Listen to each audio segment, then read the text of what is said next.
Λοιπόν, για πες εκείνο που δεν άκουσαν καλά στο αεροπλάνο. Με τον κριτικό μεταξύ. Ένας κριτικός έχει ένα ρυθί μοντέρνα όμως. Ξόπλατο, λίμνη, χτιωτό καλτσόν, εκεί χαμός. Ο καημένος και μπορεί να λέει την τεντρανέσα ένα, αλλά τώρα φτάει. Κάλεσε ένα ταξί. Έρχεται το ταξί. Πάει από την πλευρά του οδηγού, λέει τον άνοιξε το παράθυρο. Ανοίγει το παράθυρο, βγάλει ένα πιστό, βάλει το σκυφό. Φέρω μια μαλατσία τώρα. Δεν τα λες που τους το άδικες εκεί μαλατσία, να βάλω το μαλατσία τώρα. Κάνει το ταξιτής, βγάζει τέσσερα το ας σε τελείωσε.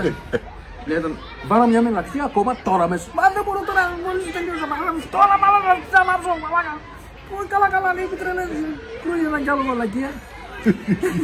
Έτσι τον λένε που αλεύθερο καημένο. Λέει έναν κι άλλο και τελειώσαμε. Έναν κι άλλο. Μου λέει το καημένο τώρα αυτά και κρούγει τον ένα τρίτο μαλακία να ρεγκάσει. Πολλές σε κάνετε έτσι. Λέει τον, τώρα πάρε την αδελφή μου και πάνε στα σφατσιά.